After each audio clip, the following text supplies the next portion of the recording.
All right, guys, welcome back to the Stogie Lads podcast. Again, joined with a very exciting guest.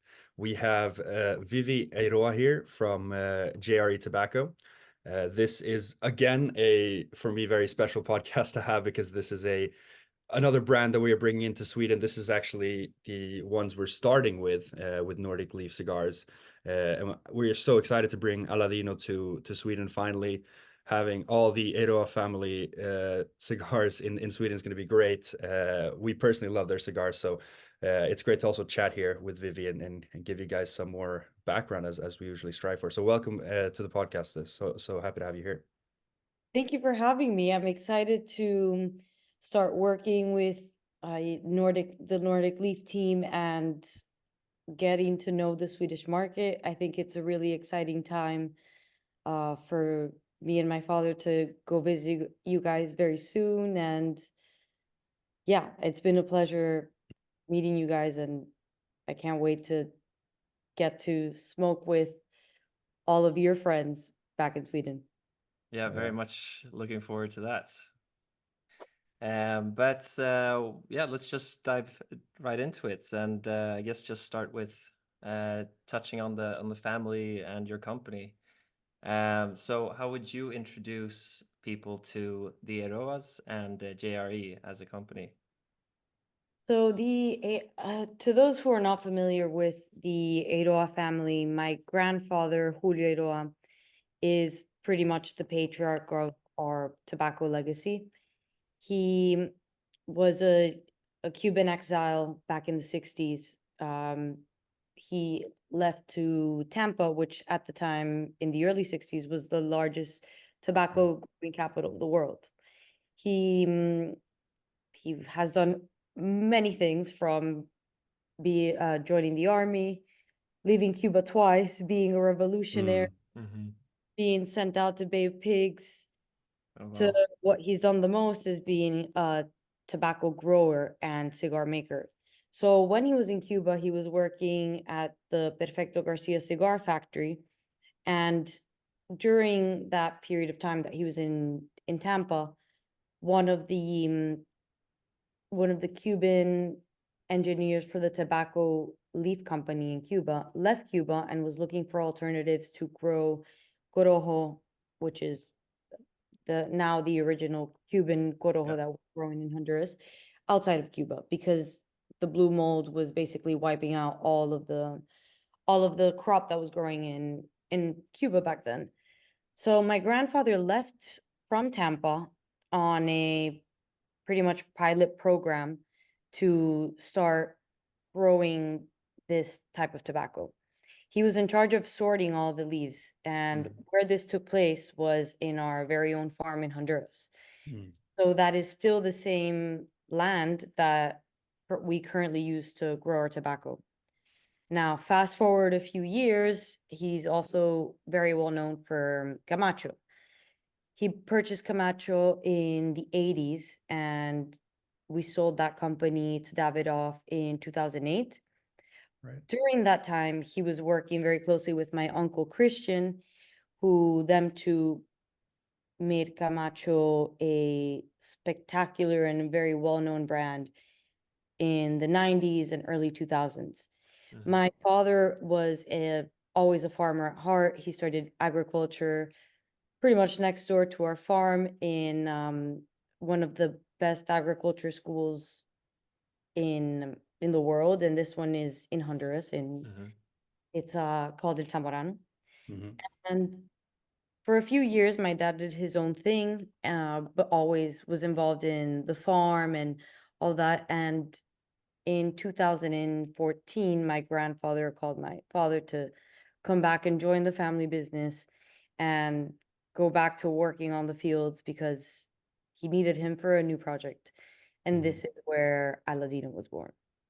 Aladino is it's a very classic and old school brand when you look at it at first sight. And Mm-hmm. that's kind of the idea behind it. We want Aladino to be reminiscent of the golden era of Cuban cigars, not just because you're smoking Cuban DNA with, the original Cuban seed being one of the main ingredients in our cigars, but also because when my grandfather envisioned what Aladino would look like as a brand, he wanted people to feel like how they feel in the picture that is inside of their box, Mhm. which is a scene from which we could describe it as a scene at a typical pub in Havana back in the early, and that's when my grandfather considers that Cuban cigars experienced their golden era. Mm. And the Aladino logo, you will see, has two dates, 1947 and 1961. So those are the dates that we consider to embody the golden era of Cuban cigar. Mm. Right, Okay. right. So Okay, very cool. Yeah, little bit, I already learned some new stuff there. That's interesting. I Yeah. didn't know about the dates there. Yeah, so you talked about the golden age of Cuban cigars. You talked about your grandfather. Can you because both your grandfather and his brother Genero, so they're quite you could call them legends of the cigar industry. The late Generoso, of course, who passed away just a few years ago. But to go back to sort of their history, because you lived in Honduras until 14. Do you have any special memories with them when you were so much closer to the production and what they were doing than now? Does anything come to mind when thinking of them and your childhood there? yeah. So I mean, I grew up in Tegucigalpa in the city. Mm-hmm. I would go spend a lot of the weekends in Hamastran, where the farm is. Mm-hmm. But it didn't matter if it was that my grandfather was coming to visit us in the city, or me, or all of us going to see him at the farm. Mm. There was always cigars involved. It doesn't Mhm. matter, indoor, outdoor, doesn't matter whose house he's at. We were, I grew up around that cigar smoking culture in a Yeah. country that is not uh, very heavy in smoking cigars. Mm-hmm. Um, it's not that common in Honduras like it was back in Cuba to be Mm. smoking cigars as often as it was then. And yeah, I remember I kind of not understanding as a child what all, like what the allure of smoking cigars Mm-hmm. was, because I was very young Mm. and I was pretty much used to cigars being a part of every celebration, baptisms, first Mm. communions, birthdays. We always had like boxes engraved with our first communion Oh dates, man, baptism nice. date, and I always thought like, what? This is so random. Why are you giving cigars? Like my friends want candy, they don't want that. But then as I grew up with it. I started developing my own love for this industry. Um, well, you did mention just to the introduction to your family about Camacho. Obviously, that is one of the major eras of the family, and just that it became such a big brand in your hands. Can you talk a little more about that? Maybe like the reasons for the success? Yeah, I think part of it, it's twofold. We have, the fact that we are growers. We are growers before we are cigar makers. And Right. my grandfather, my father are very specialized, are very adamant about specializing in being able to fulfill everything we need to do ourselves. There's a lot Mm. of innovation that my father brought into the farm during the Camacho days that he was learning in school Mm. to help optimize how farming processes are done. My grandfather is a perfectionist when it comes to tobacco. Mm. So the quality that was being put out at Camacho was extremely good. Mm. Yeah. Was when they bought Camacho was a cafeteria cigar, and then with my uncle being on board, he was kind of like the face of the sales, and he really helped elevate the brand Mm. to a new positioning. Yeah. And with that, part of that was strategies with special projects, and slowly by building a brand that got to a point of mass consumption, how do you then take it to those next tiers by doing Right. limited editions and whatnot? So I think it's a component of different factors. For sure. Yeah. Yeah, I can definitely see the the sort of perfectionism and also the agricultural side. There is something that sets brands apart when they have that sort of Yeah. agricultural expertise versus, you know, maybe being good at branding. You know, I think we had Aganorsa on before, Yeah. and they have a similar background sort of being growers primarily, right? And then working with the brand. And I think that really sets brands apart. I think that's super cool. I can tell in your cigars. I guess to ask you to go to you instead now, because you have a bit of a different personal background. Do Mhm. you how interested are you in the agricultural side yourself, personally? I'm very interested in it. I actually, before I was working full time with my family, I had a huge interest in like herbal medicine. Oh, okay. It's funny that like for a few years before I even realized I wanted to, you know, 100% pursue being in my family business. And I never understood a lot about the farming processes of tobacco because it's so different. Yeah. I always kind of had that like little passion for things that have to do with plants and cultivation and kind of working with your hands to figure out how to do it. And that was a different situation. It's herbs to use to heal yourself, but Yeah, this yeah. herbs you use to, I guess you can heal also a lot of stress with cigars Yeah, Yeah, for that's sure. true. and cravings. So I guess we can say it's a bit the same. Um, so yeah, I'm learning a lot now with my father the more time I spend with him at the Hmm. farm and also from my grandfather and kind of understanding also, not just what's done at the field level or, the different innovations we're doing in terms of like machinery or certain natural uh like pheromones that we're using to help pests like Mm. not penetrate our tobacco fields, but also things like how is the climate affecting harvest. And Mhm. I think we're noticing a gradual shift of the seasonality. Mm-hmm. And in Okay. Central, even though Central America doesn't have such drastic changes of Right. seasons, but we're noticing that the heat is sort of shifting. Okay. Really. Um, In what sense? like the harvests are now done a little bit later because of that. Okay. Mm. And the wet and dry season, I read something about that. That's been shifting a little bit too. Is it, Yeah, it's more harder to predict or?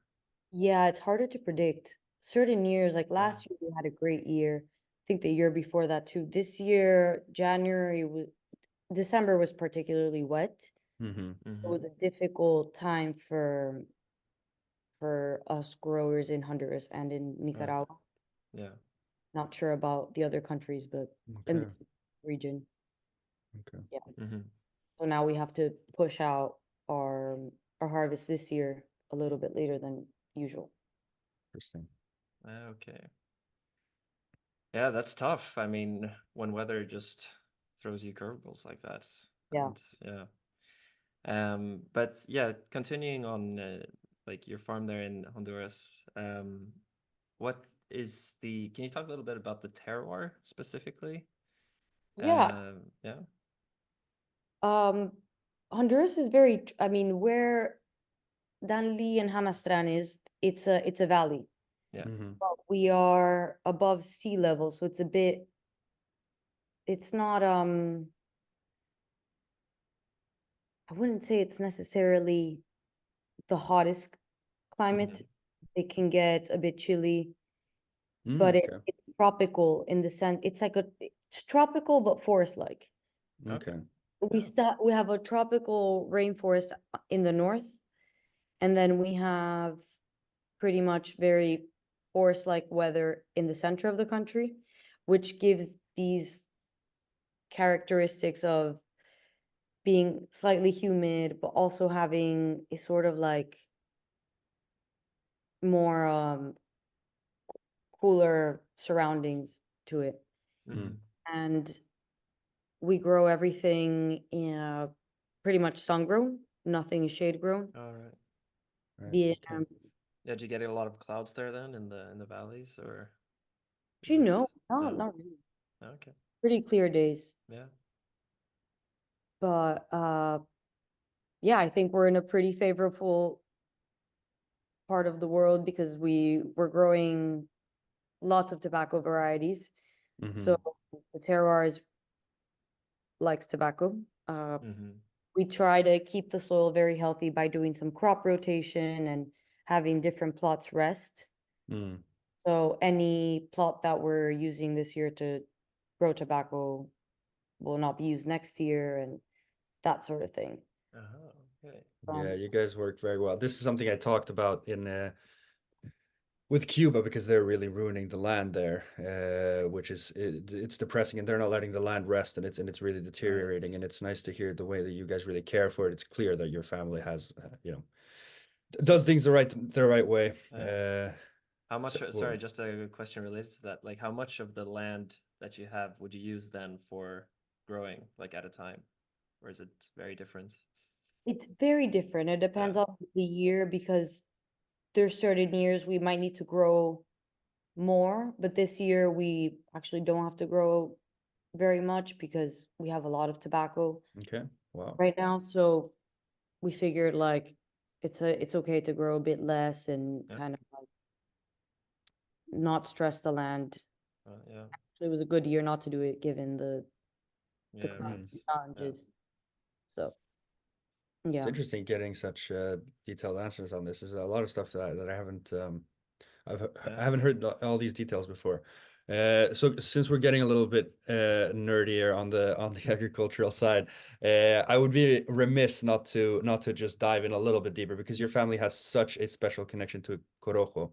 Yeah. If you just want to speak a little bit on that, because you guys can be seen as sort of the savior of the seed in many senses, bringing it out of Cuba. What was that sort of part of the history like, and yeah, why is Corojo so special to the Eiroas?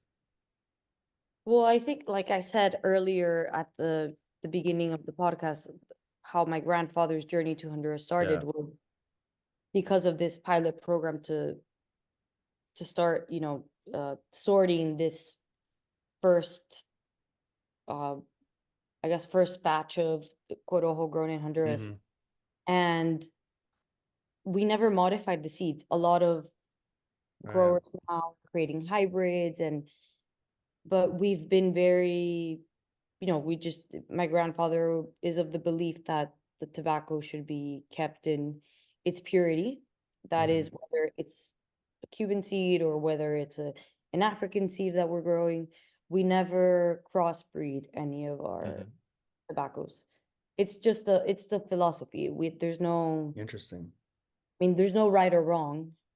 I think there's a lot of wonderful tobaccos that are hybrids and crossbreeds, but I think this is just like a family way of doing things. Mhm. Okay. Yeah. Okay, interesting. So, uh, I guess my follow-up question on that is because there is something that you are doing that could be seen as sort of experimental thing in the wider sort of cigar industry sense. I think that the Cameroon project that you guys have been doing has been really interesting, and I have to admit, at first I was quite skeptical because for me Cameroon is so connected to that tobacco is so special because of the African situation. I didn't really know how it would be smoking Honduran Cameroon that you guys grew, but I tried the cigar and I was quite blown away. So how has that worked? Do you know anything about the idea of why you guys wanted to do that? Bringing in a seed from the other side of the world and trying to grow it yourself, really. So as my grandfather and my father are really uh perfectionists, like I said, Mm-hmm. Mhm. they decided like, why are we buying Cameroon from other people? Why don't we just grow it? We know how to grow it. Mm-hmm. And so we purchased the seed from tobacco seed brokers back in I think around 2013, 2014. Okay. Started growing Cameroon around then. It took a few years to really perfect the Okay. harvest of it. And then in 2000 and I want to say 2020, we released our first Cameroon blend cigar. So we Right. started growing it in 2016, and 2020 we released it. Okay. And yeah, it's an African seed grown in Honduras, and it's very tasty. I think it gets a Yeah. lot of flavor. I don't know if maybe there is a significant difference from growing this type of seed in Honduras versus growing it in Africa, or I know there's some being grown in Indonesia as well, or Right. Yeah. I don't know if that also affects the flavor, or it could just be different farming practices, but I think it's pretty cool that we can specialize in growing tobacco, and sometimes very hard to grow varieties of tobacco. Right. Yeah. Yeah. Are Are the you yields very low? Are they, sorry, because they are super low in Africa, I know. Are they very low for you guys there too, or?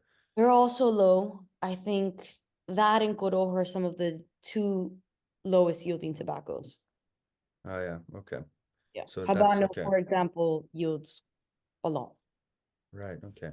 So then that is unique to the seed then, I guess, and not just the terroir in Africa. That's very interesting. Yeah, sorry, Ruben, I kind Yeah. of cut you off there. I was just No, very curious. it was a good follow-up. Yeah, I also had a bit of a follow-up, but more generally about other seed varieties.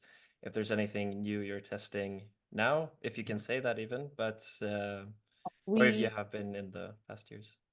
we released our first Sumatra cigar last year as a Yeah. Right. limited edition. So it's going to be a recurring limited edition, like Mm, it's going to be Okay. released once a year, limited quantities. But we started growing Sumatra around the same time that we were growing Cameroon, but hadn't released anything with that tobacco yet. okay. Mm. We we're also growing these other types of tobacco are not as exciting. Okay. We've been growing Connecticut, Habano. Right. The only thing we don't grow is San Andres Maduro because Oh yeah. it didn't work quite well in Honduran soil. I think there's just something about that Mexican terroir and Yeah. climate Yeah. that favors it way Mm. more. Okay. Wow, that's interesting. I didn't know. So yeah, it's cool to hear that you guys tried that too. It sounds like your father and grandfather want to try everything. It's really cool Yeah. to hear. Yeah, what they're Well, you touching got on. it. If you're curious, then I mean it's Yeah, natural, right? Yeah. yeah, I like that a lot. So there's something we also skimmed over. A lot of people don't know the origin, and I didn't know the origin until quite recently as well. With the name Aladino. Do you just want to explain to the people out there why you guys called your sort of main line of cigars Aladino?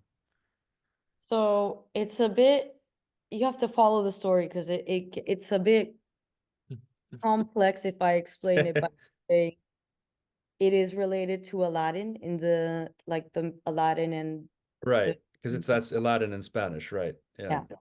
So Yeah. Aladino, as the vision is to go back to the golden era of Cuban cigars. My grandfather said, well, if I could make three wishes and I had my magic, I would go back to that era. And that's sort of the inspiration behind using the word Aladino for it. Okay. So just kind of like, it's catchy, it's iconic, it takes you back to that kind of like magical sensationalness Okay. of making a wish. And but my grandfather's very creative, Yeah. so it took me a bit to understand and follow the train of thought. So yeah. No, but I don't think it's that far-fetched. And it's a good name. I think it's quite it's easy to pronounce in many languages, and it's quite catchy. I read something about some like movie theater though. Is that connected, or was that It's not really connected. So one of the old factories that we used to have Right. was above a movie theater called Aladino, but it was named Ah, after the movie theater. okay. Okay. So that's just another connection, I guess. Yeah, Well, I that's cool. believe now that building is my uncle's cigar factory, which is separate from our cigar factory. Right. Mhm. Yeah, but it was just coincidence that it was called Aladino, but not really. It wasn't named after a movie theater. Okay, Okay. so then I'm gonna have to email Cigar Aficionado because that was in one of the articles. They said something about Yeah. But it is Fact checking. factual information that my grandfather's house in Dalny was above this movie Right. theater. Yeah. That became Yeah, the yeah. cigar factory uh, later on, but the inspiration was more on this magic. Okay. Oh. Have you read about that before, Carl? The No, I don't no, think it says no, anywhere. me Maybe neither. you've talked about it before, Vivi, in some Yeah. interview, but I don't think it's written anywhere. So yeah, we Mhm. got to get that information out there Yeah. to know the real truth. Yeah, it's very confusing, and I can tell you one thing. My grandfather, because of his creativity, and he decides a lot of he has a lot of crazy and good ideas. It sometimes it's hard to like kind of explain the word Aladino without kind of taking away from, okay, this is about the golden era of Cuban cigars, but yes, it has to do with making kind of like wishes and this sort of thing. Mhm. Um, Yeah, you got to make a cigar called like or a line called Tres Deseos or something to keep to try to tie it that's in. oh, Yeah. yeah, Yeah, Nice. Rubens, Well, doing I'll some let you consulting here. I love the ideas. Yeah. Well, okay, let's talk a little bit more about you and maybe what you did before joining the company. What you were doing really before you joined the family business. I was working mostly in luxury brands. I worked in fine watches for a bit, then in beauty and cosmetics, did a lot of marketing and sales strategy. So I was working in New York and then for a little bit in Miami. At Okay. one point, I also launched my own CBD skincare company with a friend. Okay. Mm,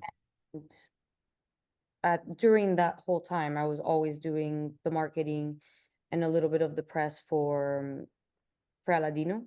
mm, And I always knew I wanted to go into sales. I just didn't know how, when, where. Like I didn't quite fit in the formula Mm-hmm. in the American market per se. okay. Okay. And when COVID happened, I had just switched jobs in New York, and Mm, that's how I was working on my side business at the same time. And I moved to London to pursue a master's in innovation management.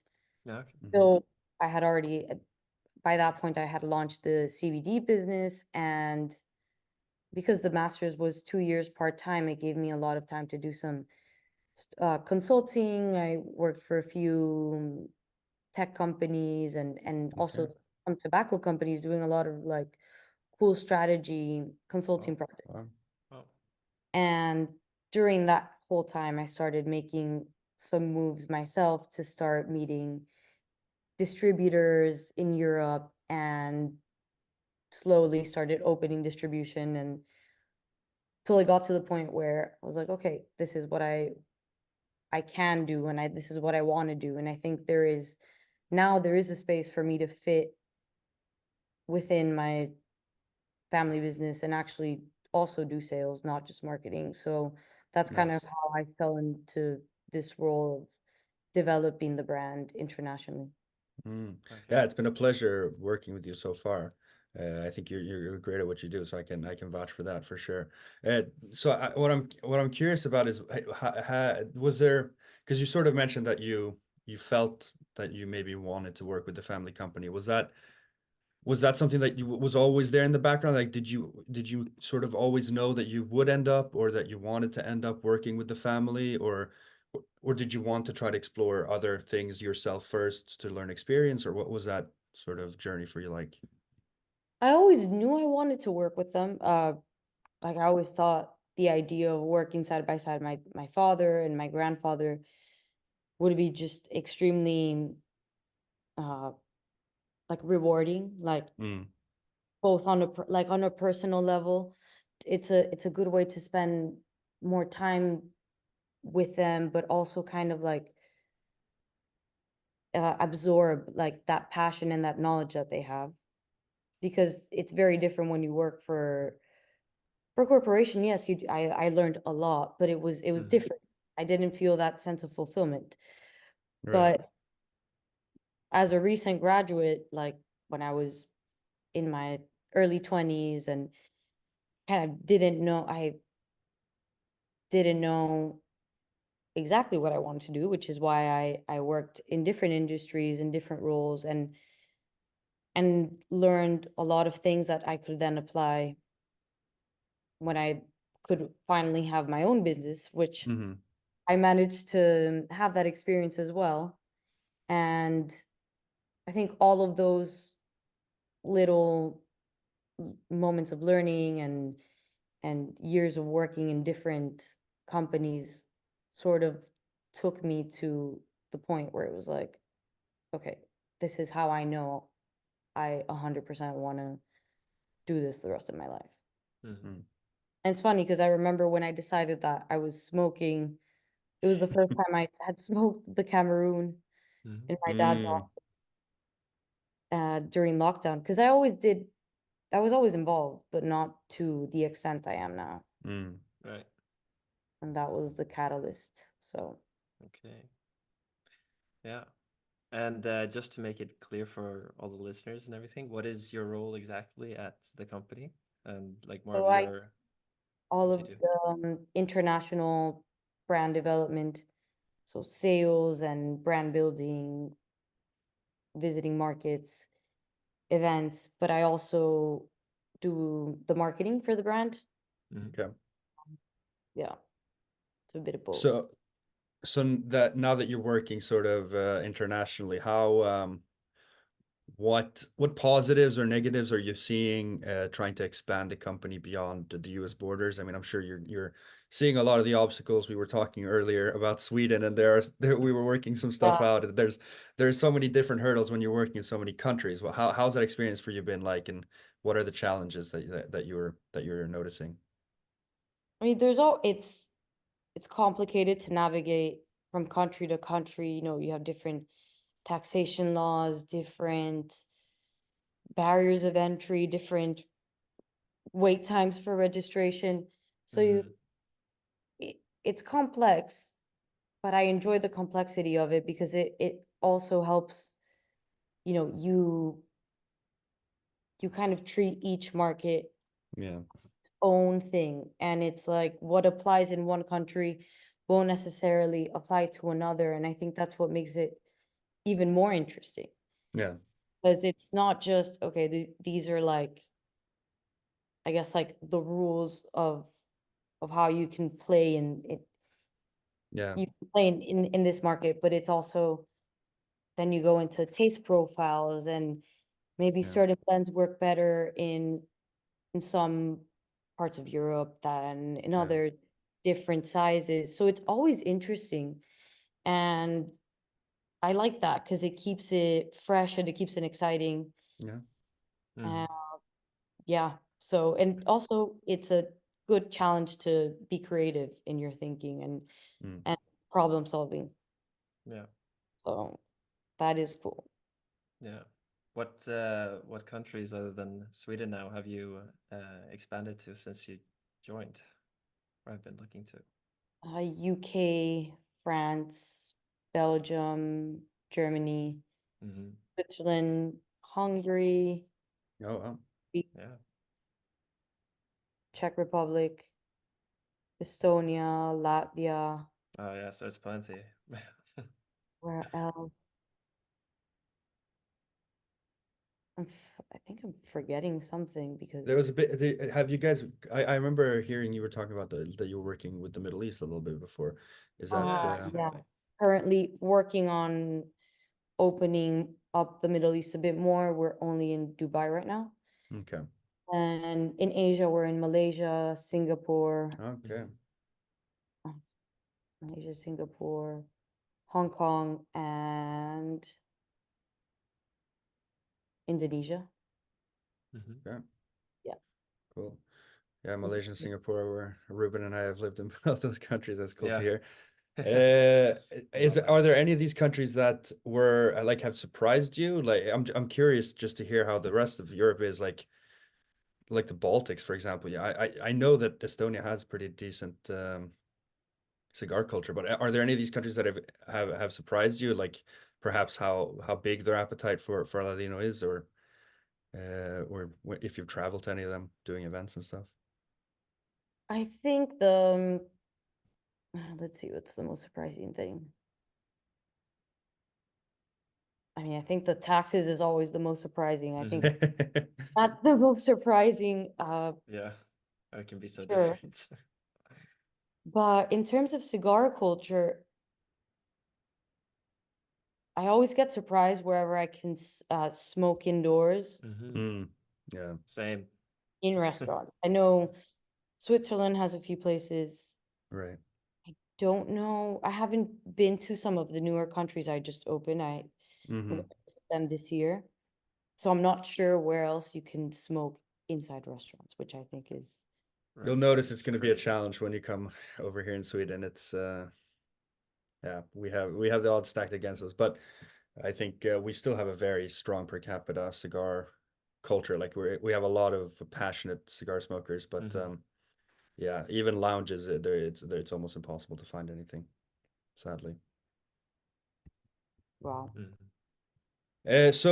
Speaking of Sweden, I wanted to just touch on the cigars that we are starting with here, and maybe get your thoughts on them a little bit. So, the ones we're bringing in are, yeah, I got to vote quite heavily because these are my favorite, some of my favorite blends, and some of the best cigars I smoked last year, to be honest. So we're bringing the classic Corojo line, because bringing in an Eiroa cigar brand, you have to. I feel like you have to have Corojo. So we're bringing that in the Elegante, which is a Lancero, which I'm very public of voicing my love for the Lancero Vitola. I think it's really really good. And then we're also bringing the Connecticut and the Cameroon, which we've talked about many times in this podcast already. Both of those in the Queen's Perfecto Vitola. So yeah, what are your takes on the Corojo, the Connecticut, the Cameroon? Can you sort of describe those cigars and maybe Yeah. yeah, let people know? So the Corojo is our 100% Corojo cigar. So made of wrapper binder filler is made of authentic Corojo Nice. from Honduras. And this one in particular is it's an extra special cigar because we make very good lanceros, and I'm very I proud of agree. saying that. So it's quite a treat to get to introduce the line in a lancero, and Nice. yeah, I think it's a great size. I don't know if there's a lot of lanceros in Sweden Not already. really, no. No, Not as it's not not as many common. as I would like, at least. So that's why I made it Yeah, a priority. very, very elegant cigars. Yeah, so I think that's a great cigar, not just because of, the flavors you're gonna get of the Corojo, but if you have a Lancero, it kind of already gives you an idea of the um, the skill that our factory or Yeah. our rollers are capable of, hmm because Lanceros are not that easy to make, and we make 5 different types of Lanceros. Mm, Yeah, we managed to, I think we have some really skilled rollers for those right now, and we're proud of them. Then the Cameroon and the Connecticut are in a right. Queen's Perfecto size, which Yes. is also something different because hmm it's not your typical Robusto that is the most common thing to introduce into a new market. Yeah. So it's a very elegant size. It has a bit of a rounded, pointed tip, hmm like a pencil, Okay. but it's a bit slightly thinner than a Robusto. So I think it's something innovative and exciting for a market that might already have a lot of Robustos and a lot of Toros. Yeah. The Cameroon is a blend of Cameroon and Corojo. So Corojo binder and filler, and then Cameroon wrapper. It's slightly sweet and Yeah. I'd say medium bodied. Mm-hmm. Medium, but could also be mild for some smokers. Yeah. And yeah, I like the complexity and evolution of that cigar. Then the Connecticut is also in that queen size. Mhm. That's our mildest cigar in the portfolio. But even though it's mild, it's full of flavor and is complex because it also has corojo in the Right. blend. Yeah. That one has a little bit of habano also, so Mhm. maybe not as peppery as uh some of the other lines with corojo. But I think this assortment is a good introduction to the brand. You have Armado the cigar, then you have something medium, but with a bit of a twist because the Cameroon flavor stands out Yeah. uh, on its own.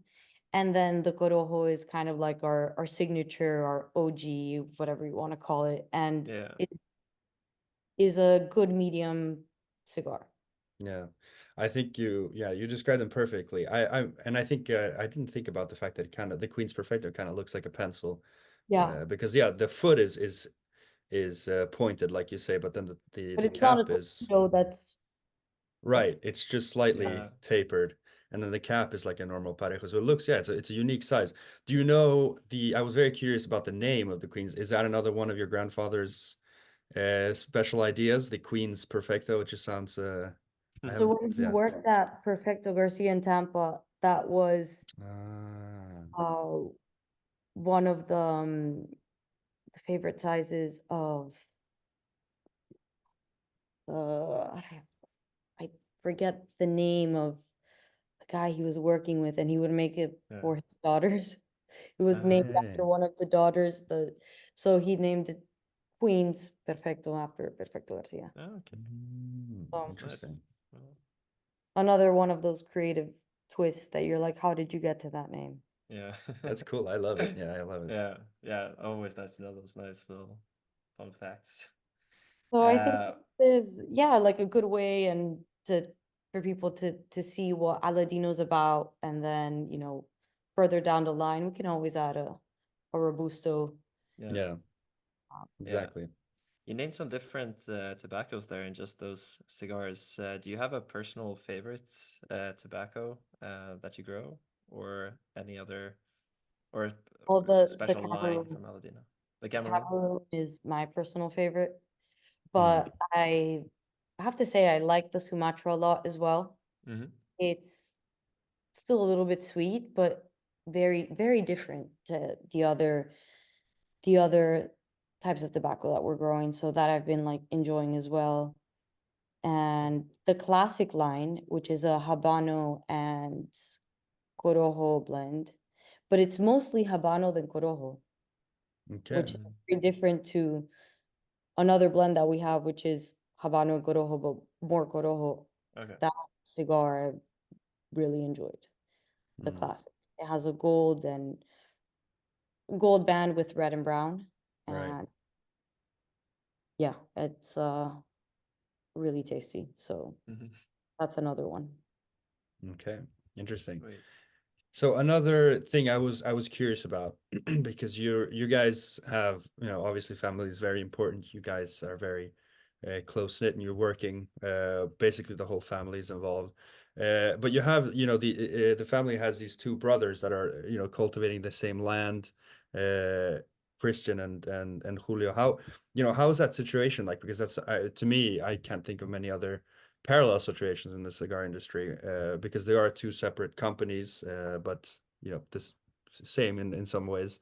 Yeah. What is that situation like? How closely do you guys work with Christian and CLE, and how does that sort of dynamic look like?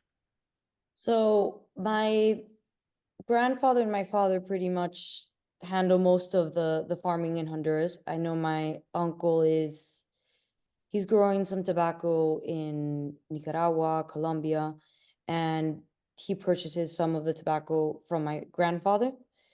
Mm, And at one point we had a shared box factory, but because both brands were growing so much, now we both, like, each one of us, we have like our own box factory and cigar Okay. factory. Cigar factories were always two separate factories, so there was always the CLE factory, the Aladino factory, but for a few years we had the same box factory. But because we make everything in-house, it was a lot of work. So now he Right. has his own box factory next to his cigar factory in Dunley. So Okay. Yeah. Makes sense. Makes sense. Yeah. Another thing that these are sort of specific questions, but these are all things that pop into my head that I'm curious about, because you talk about a lot of inspiration from the golden age yeah, of Cuba. There's a sort of similar design language, both with CLE and Aladino, where you guys use a lot of the sort of the rice paper-ish, the silky sort of paper to Right. cover the foot. Is that taken from anywhere? I mean, it looks beautiful on the Corojo Reserva, for example. I think I don't really know where that design comes from, or where that idea is rooted from. We just did it in Aladino. In the case of Aladino, we use it on the Reserva and the Sumatra. So Yeah, some of right, the higher end blends. right. My uncle uses it on a lot more of the lines, Yeah, and right, right. I Yeah. think it looks really nice for Yeah. presentation. The cigars really stand out. Yeah, for But sure. yeah, I think, yeah, it's more of a presentation thing. And also in our case, the Reserva, we used to ship those cigars without a cellophane. So the little slip Mm, was part of the protection, but Yeah. now okay. Yeah. we're starting to ship the Reservas also with cellophane, just Okay. because of different taxation laws, making it really hard to put one individual tax stamp on cigars. Right. So yeah, I think for protection purposes, we kind of had to give up that beauty of the naked cigar with Yeah. the tissue. But Yeah. yeah, but you Gotta can, love the tax stuff coming in yeah, and controlling it all over and Everywhere. over. Yeah. Yeah. Yeah, but yeah, while we were speaking about family, correct me if I'm wrong, you have two sisters, yeah. right? Yeah.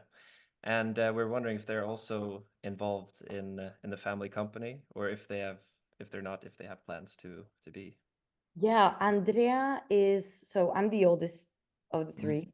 Andrea is the one after me, and she works in the Miami office. She's involved Okay. in the operations of JRE Tobacco, both on the sales side and management in the US, Mm-hmm. but also part of the farm Mm, logistics and Okay. operations. So yeah, she has a really big and important role. Yeah, okay. sure. So yeah, she's more of the numbers gal. Mm-hmm. Okay. Ariana just graduated from university last May, Okay. and Okay, well. she's always, you'll see her at trade shows, and she always helps out during the summers and important events.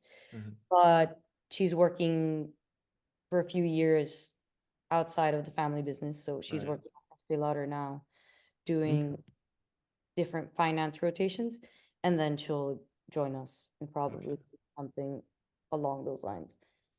Yeah. All Yeah, right. So that's cool. cool. Involving them It's all. That's continuing. awesome. Yeah. Yeah. Yeah. You've been very generous with your time. I guess to wind down with maybe just a couple more questions, but something that I wanted to ask, and that we've always made sure to ask people that have grown up in the cigar industry, because of Right. course Ruben and I have no family ties or anything of that nature, especially being from Sweden the way we are. But what was your first cigar? How old were you when you smoked it? How was your introduction to cigars? I mean, I'm sure you were, like you said, you were around cigars before you can remember, Mm-hmm. but when you started becoming more conscious of the product itself and stuff? How was that? How was your relation to cigars in the beginning? You know, every time they ask me this question, I don't know how old I was when I tried to, because I would try cigars, I think as a teenager, but never really smoked a full cigar. I Yeah. think it was until probably when I was around 16 that I Mm. smoked a full cigar, but Do you remember if you liked it? wasn't really into it then. No. Mm. Um, Mhm. smoked because I was around family and everyone was smoking, but I wasn't really like, yeah, I kind of get this. I didn't feel that yet. Yeah.